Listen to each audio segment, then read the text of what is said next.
Hi, it's Monty from Sportive Cyclist, and in this exciting video I am going to be giving you my full review of the Bryton Rider 750 bike GPS. Quick disclaimer, as those of you that watched my first look video, which I'll link to up here, Bryton sent me this device to test for free, so any and all of the views in this video should be treated with a hefty dosage of du sal. Okay, let's get properly into the video. Starting first with what exactly this is. So it is a fully featured bike GPS with colour, touchscreen and onboard navigation capabilities, which is a very long thing to say. Where does it sit in the Bryton Rider range? Well, it sits right at the top, despite it having a lower model number at 750 than the previous top of the range, which was the Rider 860. No matter, this very much is Bryton's flagship rider bike GPS. In terms of price for the device only, it costs £225 or $. If you want the bundle with the heart rate strap and the speed and cadence sensors, then that will set you back £290 or $350. Now, as I come onto in the rest of this review, that's quite a lot of bike computer for what is a relatively modest mid-level price for a bike GPS device. First, look and feel. To me, I think it looks quite sleek, quite modern. It's got these slightly angular corners. It's flat on top. The screen sits very much horizontal. What screen isn't horizontal? But compared to other bike GPS devices, including previous Brytons, they were much more rounded. This is much more angular, which, who knows, maybe in industrial design, that's very much of the moment. It certainly does not look like a cheap bike GPS device. In terms of physical features, apart from the screen, we've got two buttons either side, and then on the back we've got our USB charging port here, which is covered by a rubbery cover that will hopefully prevent the ingress of water when out on a ride. Beep. Size and weight. Well, the box I think says, actually the box doesn't say. This weighs 94 grams by my scale, even though the website says 93. Shaved off a gram there, cheeky little Brytons. Size wise, I have my trusty ruler, which tells me that it's about 9 centimeters long, about 5 centimeters wide, and about 2 centimeters deep. More relevantly, a comparison to other bike computers. So this is my new Edge 530. Video to follow. The Rider 750 is slightly longer than the Garmin Edge 530. It's a similar sort of width and similar sort of depth, comparing it to the Wahoo Element Bolt, which is a smaller device. While similar in terms of width, it's significantly shorter than the Rider 750. But then it does have to accommodate a larger screen. For completeness, let's compare it to a phone. This is an iPhone 7, so hardly the biggest of phones, but you can still see, despite the fact it's larger than other bike computers, it's significantly smaller than a smartphone. I wouldn't have said it's particularly aero, but who cares about aero? Anyway. So talking of the screen, it's got nice definition, it's clear to use, and I've always found it easy to read. Now, compared to other bike computers, for instance the Wahoo Element Bolt, which has excellent contrast, the Rider 750 screen isn't as good. Now today I've got the brightness level set on full, and it is quite bright coming through the window behind the camera. And in these lighting conditions, I wouldn't say that the screen is particularly bright, but when I've been out on a ride, and I have managed to do some rides in fairly bright conditions despite it being winter, I've never had a problem with screen visibility and my ability to read what's on it. So this is a touchscreen device. In fact, this is my first touchscreen bike GPS device, and I've been reasonably impressed. It's not as refined an experience as, say, with an iPhone or other smartphone, but it's certainly not bad. It's not been a problem for me changing any of the settings using the touchscreen buttons, starting and finishing and saving rides and so on. Now, the advantage of a touchscreen versus purely buttons on a bike GPS is that you can use the combination of the physical buttons and the touchscreens to change the settings on the device quickly and quite intuitively, and that certainly works well if you are amending the data fields when you're out and about on a ride. Compared to a GPS device that has buttons only, it's certainly easier to make changes and to fiddle around with the settings. Next, the app. Does it have an app? Yes, it does have an app. Like Garmin with its Connect app and Wahoo with its Element app, Bryton has the Bryton Active app. And to get the most out of this device, then you certainly need to pair it with a smartphone running the app. So the app does everything that you might expect. So that includes uploading and saving ride data, syncing said ride data with third-party apps such as Strava, Training Peaks, and whoever the Rod Hull Self Loops is. You can use it to create routes and also sync them in from Strava, Ride with GPS and Komoot. You can use it to create workouts and upload them to the Rider 750 device. And finally, as an alternative to changing the settings directly on the device, you can use the app instead, and it'll sync automatically. So I just mentioned Strava, let's get this out of the way early doors. The Rider 750 absolutely integrates with Strava. You can record a ride. When it uploads to the app then syncs with Strava and it will automatically appear on your feed. If you create or star a route in Strava, then again, it can sync with the Bryton Active app, and you can then download it onto the device. That's about the limit of the integration though. It doesn't, as far as I'm aware, have Strava live segments in the same way that Garmin's and Wahoo's do. Whilst we're on the subject of integration, let's talk about the other things that the Rider 750 can connect to and interact with. Well, it can connect to all of the standard data sensors that you might expect: heart rate strap, speed cadence sensor, power meter, etc. Now on the box it rather suggests that you can connect to Bluetooth data sensors. Upon further investigation of the website, there is a chart showing all of the different specs of the different Rider devices. Instead, it suggests that it only connects to ANT+ data sensors. Now, my pretty modest testing of this suggests that that's correct. I fired up a couple of Bluetooth sensors yesterday and I couldn't get the Rider 750 to see either of those, but I could get the Garmin Edge 530 to view and connect to them. So as it stands right now, the Rider 750 can only connect to ANT+ data sensors, which may or may not be an issue for you. Now, we mentioned Strava already. The Bryton Active app, and therefore the Rider 750, can connect to a range of other third-party apps as well. So that includes Ride with GPS and Komoot for routes, Training Peaks for workouts, and I guess for uploading your ride data as well, and then also to something called Self Loops. Me either. The Rider 750 can connect to smart trainers via the ANT+ FEC protocol. Now, I haven't had a chance to test that because I am not the proud owner of a smart trainer. You can either use it to manually control the resistance on your smart trainer, or indeed you can use one of the pre-created workouts. Alternatively, you can use a route that you've ridden before and recorded, and using the gradient data from that, you can then control the resistance on your smart trainer.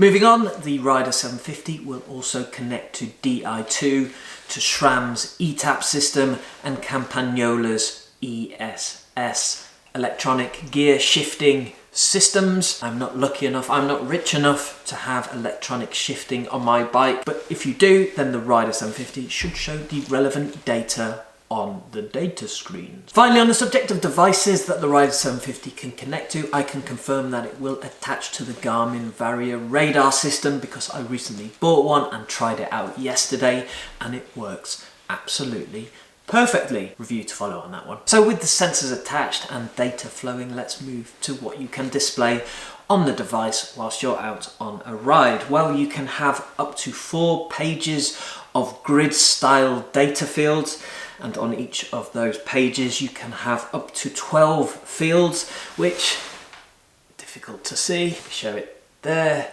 It's quite busy, but nonetheless you can see all of those. You can reduce it down to 2 at a minimum. I'm messing around with this by changing the settings on the phone via the app, going from 2 to 12 and back to 2 again. In addition to the 4 standard pages of data, there are an additional 2 pages you can have for lap 1 and 2. There is a map screen and also an elevation screen. As mentioned, with 12 different boxes and up to 99 different data field types, there's huge flexibility in terms of how you set it up. In addition to your standard text and number fields, there are a couple of quite cool graphical displays. For instance, there's a nice circular speedometer style display that shows your current speed, your average speed over the ride, and also I've got this screen set up with a heart rate chart that shows heart rate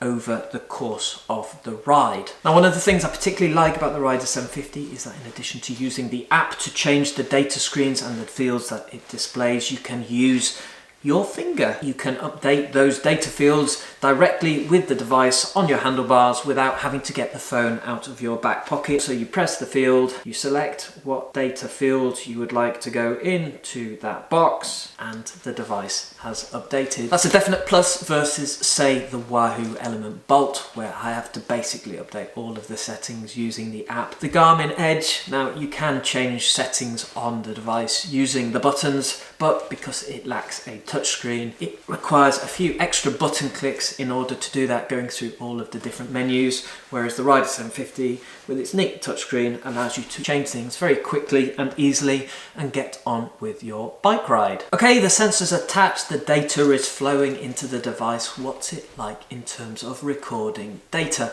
Now, there's really only one thing that a bike computer has to do in this regard, and that is simply record it accurately and save it down, and my experience with the Rider 750 is that it is generally good at doing that. Now, I do not have a complicated and accurate protocol for measuring the accuracy of this bike computer versus my Wahoo Element Bolt and my new Garmin, but a quick perusal of my Rider 750 ride files on Strava and comparing them to rides recorded with other bike computers suggests it's reasonably accurate enough. The route seems to follow the roads that I rode along. There are no dropouts in terms of the data being recorded. Now, I did have one experience recently right at the end of a very cold bike ride where the Rider 750 appeared to crash. I can't remember whether I had to give it a hard reboot, but either way, the ride that I recorded was unable to sync with the Bryton Active app, and I think it gave some sort of error message around the file being corrupted. Now, as it happens, I was able to recover the file. I connected the Rider 750 to my computer, downloaded the fit file, and then ran it through a website which I think is called Fit File Tools. I don't know what inspiration hit me, but I thought it might be a case of the time file being corrupted. Maybe I encountered that problem before. I ran the file through that program on the website, and it returned back to me a file that I was then able to successfully upload to Strava. Now, I noticed on that Strava entry that the ride appears to have ended at the point the screen had frozen. So I obviously lost the very last portion of the ride, a matter of 200-300 meters. But I can imagine if this occurred to me mid-ride and I did not notice, it would be rather frustrating. But I haven't had an issue with this since, and I've ridden in similarly cold conditions. And if you search long enough, you can certainly find people that have experienced the same on Garmin's and Wahoos. Something to be aware of, but I'm not overly concerned, and it's not stopping me from using this bike computer going forward. Now, talking of uploading rides, despite this one aberration, generally the process is extremely easy. It's a case of clicking the button to finish the ride. You press the button on the touchscreen to say save ride. It syncs with the Bryton Active app, and then the ride disappears into the ether and it's off to Strava and all of the other apps that you've got linked to the device. Easy. Next, battery life. This light just shows how long it takes to record these bloody videos. Let's go mobile. quick word on battery life. Bryton says that this will last 20 hours and I have no reason to doubt them. For reference, that's pretty similar to what Garmin says for the Edge 530, a bit longer than the Wahoo Element Bolt. There's no way that I'm riding anywhere near 20 hours, so I've no real opportunity to test that full 20 hours claim. What I would say is that I've had multiple rides and I haven't charged the device in between. Never once has the battery indicator gone right down to the bottom, so it seems to last an awfully long time. Now, one comment I would make in terms of battery life is, I don't know if it's possible to see here, but that battery indicator at the top doesn't have any numbers. You have to judge quite how far down the scale the battery has gone in terms of working out how much time is left. Compare that both to the Garmin and the Wahoo, which show a percentage charge left on the battery, which is possibly a bit more useful, a bit more accurate than maybe my eye trying to judge what this battery meter says. In terms of actual battery life, I've got no complaints whatsoever with the Bryton Rider 750. In terms of telling me how much is left, I'd say the other bike computers are marginally better, but to be honest, who really cares about that stuff? Let's move on to routes and navigation. So you can create a route in the Bryton Active app and then upload it to the device. Alternatively, you can sync routes that you've created in other software applications, sync them with the Bryton Active app, and again, upload them to the device. Now, more interestingly, on the Rider 750, we have a voice navigation feature. So you press a button, you speak into it where you would like to go, and theoretically it finds that location and creates a route to it. Now, I haven't used this feature extensively because I mainly ride local roads where I know where I'm going. Nonetheless, I have been doing a little testing to see how the voice recognition works, and I can confirm it actually works rather well. Now, I must admit it takes rather a long time in order to create the route, particularly if it's a long way away. One point of caution: when I did try a town which is a bit further away, Harrogate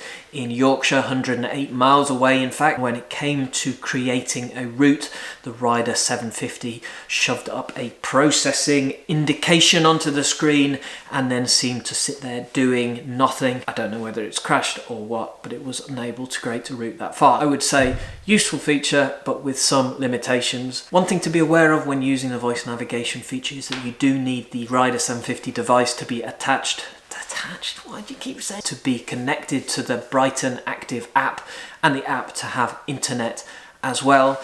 Without that, you'll end up with annoying notifications popping up on the screen of the device saying to connect to the app. However, I think that limitation is only when it comes down to the voice navigation. The other onboard navigation features of the device still work even when you're not connected to either a phone or the internet. Now, to be honest, onboard navigation features of bike computers are not something that I've ever yearned for, but if onboard navigation is an important feature, then obviously the Rider 750 is something that's worth looking into.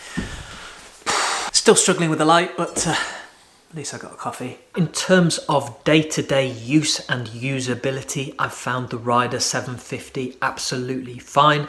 I was able to load it up, to get it set up, to establish the connections with all of the data sensors, to record rides, to upload rides, to make it communicate with my new Garmin Varia. Everything worked without having to consult either a manual or to go searching for information on the internet. It all just worked. It's all pretty intuitive. Now, I would say it's not quite as refined as the Wahoo or the Garmin ecosystem. There are certainly some things that you might do on the Rider 750 and via the app which will throw up the odd, strange error message, but overall I don't think this detracts from the performance of the Rider 750 as a bike GPS. It's not something that would prevent me from recommending that you purchase this bike computer. Now, in terms of raw CPU, computer processing power, grunt, it's fair to say that the Rider 750 is certainly not as powerful as your iPhone, nor is it as powerful as the more recent Garmin Edge devices. Now, it doesn't show up in day-to-day use. Swiping between the different data screens screens, recording the data, uploading it to the app. There's no discernible lag. But I would say on the mapping screens, each time you zoom in and out, there is a noticeable delay whilst it thinks. And when using the voice navigation feature, it can take 30 or 40 seconds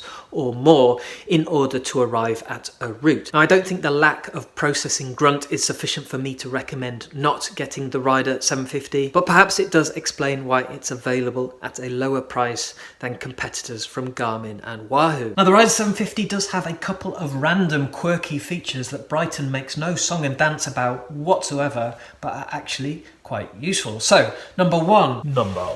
So the Rider 750, like Garmin Edges and Wahoo Elements, can display notifications. So that means text messages and emails. But unlike those competitor devices, it can also show WhatsApp messages. So if you are a big user of WhatsApp, then this is the bike computer that can keep you connected to your WhatsAppers.